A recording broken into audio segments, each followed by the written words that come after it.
Hello and welcome to this week's Glasstire Top 5. It is the week of November 28th, 2019. I'm Christina Rees. I'm Brandon Zech, and it's Thanksgiving. Happy Thanksgiving, everybody. As usual, on Thanksgiving, we don't do a regular Top 5. We do a special edition Top 5, and this year is no exception. So what are we doing this year? It's our favorite, well, it's a little bit of a wide topic. The entire topic is food, but what that means varies. It's artists who depict food, artists who use food, artists who subtly work around food, who do concepts of food. It's a kind of a grab bag, and it's actually going to be 6 this week. Also, I think one of our only criteria is really that these are contemporary artists. We didn't go back into all the Dutch still lifes and the historic paintings of, there's just a lot of food out there. We each picked 3, but of course there's so many artists that we could not fit on this list that we love. I know I particularly thought of Ana Fernandez in San Antonio, who does work about food but also runs a food truck. Raul Gonzalez, who does amazing work about food. Franco Mandini Ruiz, who does really funny work. We didn't throw Andy Warhol on the list. Maybe it's a little too obvious. I was thinking, of course, Janine Antoni, who's used a lot of chocolate and lard, and to great effect. I mean, wonderful stuff. Karen Finley and her yams, of course. I was thinking about Paul McCarthy and all of his chocolate and everything else. He's used a lot of food as stand-ins for body fluids, et cetera, et cetera. The Viennese actionists did the same thing.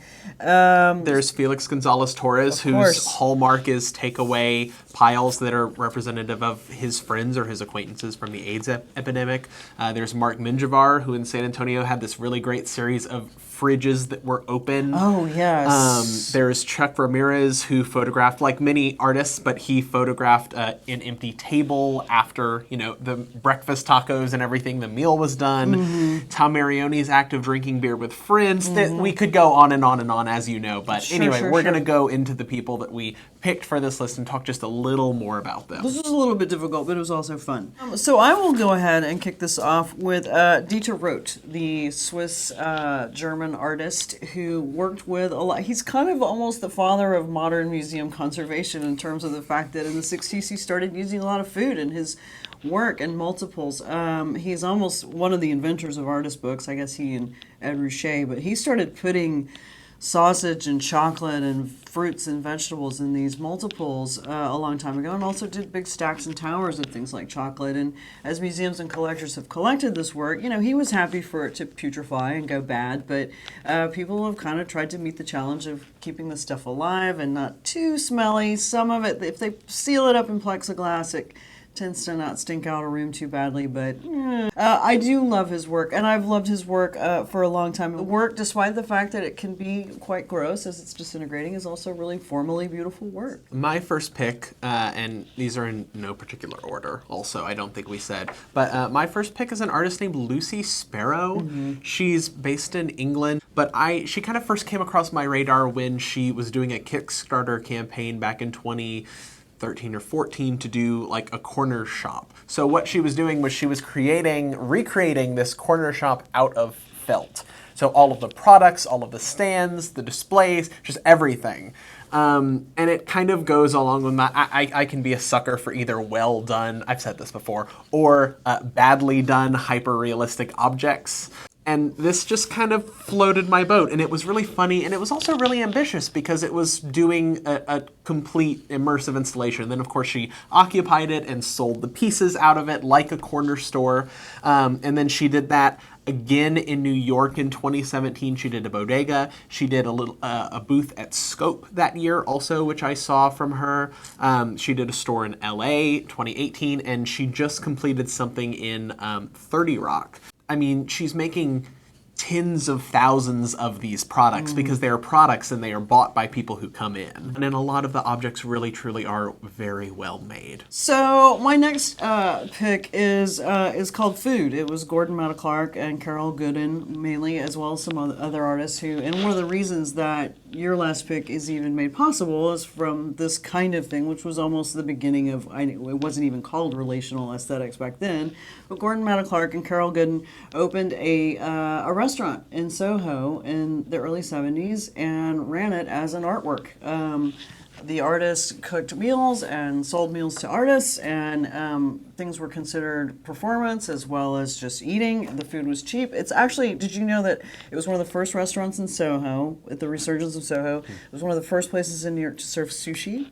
It was That's interesting. Yeah, one of the first places in New York to serve vegetarian meals. And they served more than 100 people a day. It lasted for about 4 years. And Gordon Matta Clark, when they were renovating the space, that's when he came up with the idea of cutting through architectural spaces and then went on to do more of that. So with the idea of having food, sharing food, making food, having food be a performance thing, having food be an actual artwork, the eating of food being an artwork is kind of the beginning of our idea of what relational aesthetics is, and has helped make a lot of food-oriented artwork possible from that point on. My next pick is a piece done very recently by Kara Walker. The title is actually A Subtlety, and it has a very long subtitle. It's more maybe affectionately and widely known as Sugar Baby. This piece was installed back in 2014. It was a creative time project in New York, and it was installed in Brooklyn in the Domino Sugar Factory. So this piece, you've probably seen an image of it. It was one big piece, and then it had a lot of other auxiliary pieces that really kind of contributed.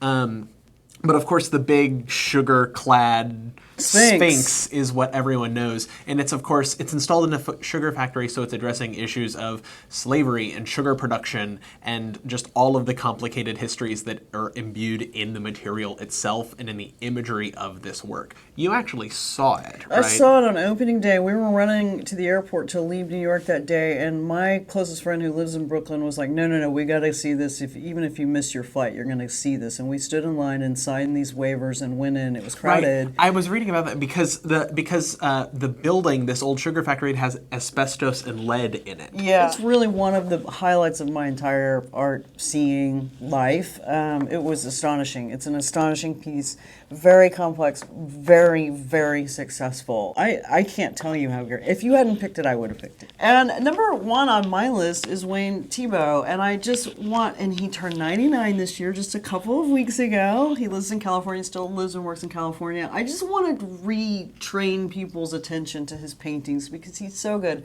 There isn't one particular painting that I'm picking out. He has painted food for a very long time. They're wonderful, luscious, thick paintings with a lot of presence. He's just such a good painter. My God, these paintings are good. And when you see them in person, it's just a whole different ballgame. If you go to enough museums and travel enough, you see his work in and around collections anyway. But I was very pleased to find out that he just turned 99 and is still going at it. I don't know what else to say about Wayne Thiebaud. He's just one of my favorite American painters, period. And my last pick for this top six is Bill Davenport. Not purposefully the only Texan on our list, but I can't think about food art and not think about Bill. As some of you know, Bill was actually Glasstire's first contributor and was an editor of the website for a while. I actually didn't know anything about him or his art until after that, until I started working for Glasstire.